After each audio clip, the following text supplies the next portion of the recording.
जब मैं स्टूडेंट था, एक सज्जन मेरा टाउन हॉल में प्रवचन सुनते थे। छोटे से ही मैंने प्रवचन शुरू किया था और वो सन 85-86 की बात है। टाउन हॉल में प्रवचन एक दुर्गा जी की अभी भी बहुत बड़ी झांकी लगती है, उसमें हुआ करता था।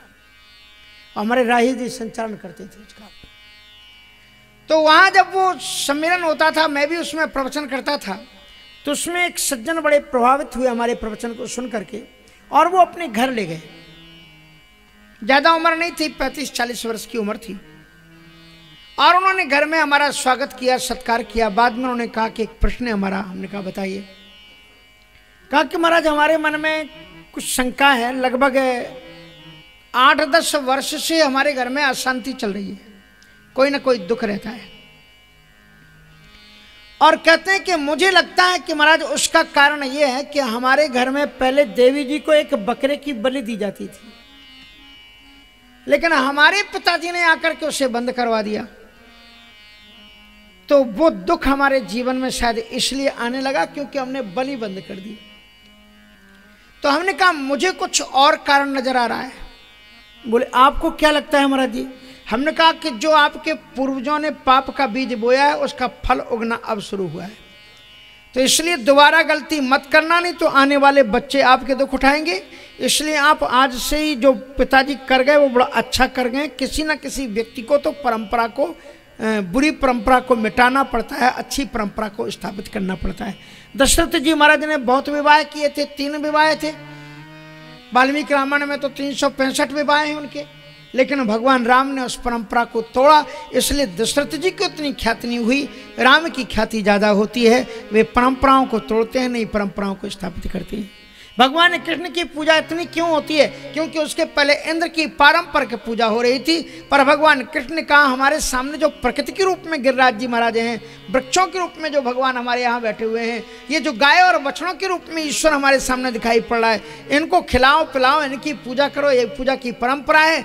एक नई पद्धति शुभारंभ की आज दुनिया में उनकी मान्यता होती है। संसार में ईश्वर कहकर के उसे ही पुकारा जाता है जो पुरानी बिगड़ी हुई परंपराओं को मिटा दे और नई परंपराओं को, सच्ची परंपराओं को स्थापित कर दे। उसे हम ईश्वर के रूप में पुकारते हैं। इतनी क्षमता करो अपने जीवन में कि आप उनको आगे बढ़ा सको। हमारा धर्म आगे बढ़ा, कैसे बढ़ा? हमारे जगतगुरु शंकराचार्य जी ने तो प्रतिज्ञा ली कि वो समुद्र को पार करेंगे नहीं, और तमाम सन्यासियों ने भी यही शपथ ले ली कि भाई हम समुद्र को पार करेंगे नहीं।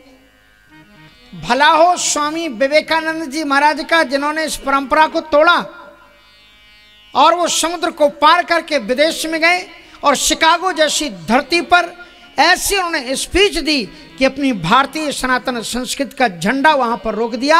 आज उनके बनाए हुए रास्ते पर तमाम साधु सन्यासी जा जा करके विदेशों में धर्म का प्रचार कर रहे हैं। किसी न किसी को परंपरा तोड़नी पड़ती है। स्वामी विवेकानंद जी का बहुत विरोध हुआ, लेकिन स्वामी विवेकानंद जी अपनी जगह पर टिके रहे, अड़े रहे, डटे रहे। आज दुनिया में उनकी युग प्रवर्तक संत के रूप में पूजा होती है। सबसे पहले तो समुद्र पार किया हमारे हनुमान जी महाराज ने, और लंका में जाकर के सीता जी वहां पर बैठी हुई, जहां राम का भक्त मिले वहीं पर विभीषण को राम की कथा सुनाई। असमय अधम सखा सुन मोहू पर रघुवीर, कीनी कृपा सुमिर गुण भरे विलोचन नीर। ये हनुमान जी महाराज। परंपराओं को तो किसी न किसी को तोड़ना पड़ता है। एक सज्जन ने हमारे लिए भी टिप्पणी में लिखा, क्योंकि जगतगुरु अनंतानंदाचार्य जी का पद लिखा था, महाराज संतों को तो वर्जित है, आप क्यों विदेश जाते हो? अगर नहीं जाए तो वहां राम कथा कौन करे? तो आइए मैं आपको ये बता रहा था कि कांति का उन्मीलन क्या है। कांति का उन्मीलन है कि धर्म के वास्तविक तथ्यों को जो उजागर करे। वशिष्ठ जी महाराज ने जो धर्म की व्याख्या भरत के सामने की कि पुत्र का परम कर्तव्य होता है कि वो पिता की अंतिम आज्ञा का पालन करे। पुत्र का यह कर्तव्य होता है कि पिता मरने के पहले जो कुछ कह गया है उसका वो पालन करे, वो ही पुत्र है। क्या भरत जी ने माना? भरत जी ने अस्वीकार कर दिया, कहा आप एक रूप में ही क्यों देख रहे हो कि पिताजी ने जो कहा है वो पुत्र को करना चाहिए, लेकिन पुत्र को उस काम करने के पहले यह भी देखना चाहिए कि पिता ने किन परिस्थितियों में कहा, इसका भी मूल्यांकन करना चाहिए। यदि मेरे पिता को मेरे वचनों पर, अपने वचनों पर इतना प्रेम था, वशिष्ठ जी ने उनके सामने एक व्याख्या प्रस्तुत की, एक लाइन बड़ी बेजोड़ रखी वशिष्ठ जी ने, कहा तुम जानते हो भरत कि तुम्हारे पिता को वचनों से ज्यादा प्रेम था, उतना अपने शरीर से प्रेम नहीं था। तजेऊ राम जही वचन ही लागी, अपने वचनों को सत्य करने के लिए उन्होंने राम को त्याग दिया, लेकिन वचनों का त्याग नहीं किया और उन्होंने उसके वियोग में अपने प्राणों को त्याग दिया, पर वे अपने वचनों से नहीं हटे, इसलिए उनके वचनों को तुम्हें पूर्ण करना चाहिए। तो भरत जी ने कहा कि मैं आपसे एक प्रश्न पूछता हूं, मुझे आप बताएं कि यदि पिताजी को अपने वचन इतने प्रिय थे तो चले तो गए थे राम उनकी बात को मान करके, और मैं आ तो गया, तो फिर यदि वो उनके ही ये वचन थे, वो ही ये चाहते थे कि राम बन को जाएं और मैं राजा बनूं, तो मैं आपसे पूछता हूं कि मुझे राजा बनाने के लिए, मेरा तिलक करने के लिए पिताजी जिंदा क्यों नहीं है, क्यों चले गए? गुरुजी, आप जो शब्द कह रहे हो ना, मुझे वो दूसरे रूप में दिखलाई पड़ रहे हैं। मानो कि मेरे पिता ने ये सोचा होगा, जिस अभागे पुत्र के कारण मेरा राम से बिछोए हुआ, मैं उस पुत्र को देखूं, उसके पहले ही उन्होंने अपने प्राणों का परित्याग कर दिया। मैं तो ऐसा अभागा पुत्र हूं कि जिसके करने के कारण मेरे पिता का, यह है धर्म के अंदर में वास्तविक तत्व को उजागर करने की चीज। वशिष्ठ जी ने कहा कि तुम मरोगे तो स्वर्ग में तुम्हारे पिता की आत्मा को सुख मिलेगा कि मेरे वचन का पालन किया। तो भरत जी महाराज कहते हैं कि मुझे तो ये लगता है कि मैं जीते जी तो ऐसा कोई कर्म कर नहीं पाया जिससे मैं पिता को सुख पहुंचा लेता, तो कम से कम गुरुदेव मरने के बाद तो मुझे ऐसा कदम उठाने दो जिससे स्वर्ग में बैठे हुए मेरे पिताजी तसल्ली कर सकें कि मैंने भरत को पैदा किया, ये मेरा बेटा है। इससे कहते हैं कांति। कांति उसका नाम है, मानो कि अंगारे राख के अंदर में दब गए हैं, तो जो उनकी राख को हटा करके पुनः ऊर्जा पैदा कर दे, अग्नि को चैतन्य कर दे, उसी का नाम है कांति। कांति को पैदा कर दे। जैसे माताएं बर्तन जो कालीमा चढ़ गई है उसे जब वो मलती हैं तो चमका देती हैं, तो कहते हैं इस बर्तन में कांति आ गई, उसकी चमक को पैदा कर दे। इसलिए उन्होंने धर्म को कसा और एक कांति पैदा की। यह है शांति के संस्थापक श्री राम, कांति के उन्मीलक श्री भरत और क्रांति के संचालक श्री लक्ष्मण। लक्ष्मण जी ने कैसे क्रांति का संचालन किया? लक्ष्मण जी की जो नाम वंदना है, वंदना प्रकरण में जो उनकी चर्चा है, उसमें कहते हैं बंदाओं लक्ष्मण पद जल जाता, शीतल सुभग भगत सुखदाता, रघुपति कीरति विमल पताका और दंड समान भयो जस जाका। लक्ष्मण जी के चरित्र का मतलब ही यही है, जो राम की कीर्ति रूपी ध्वजा को लहराने के लिए जो दंडे की तरह तटस्थ होकर के खड़ा हो जाए, उसी का नाम लक्ष्मण है। इसलिए लक्ष्मण जी महाराज ने बड़े बड़े महापुरुषों को उन्होंने आलोचना की।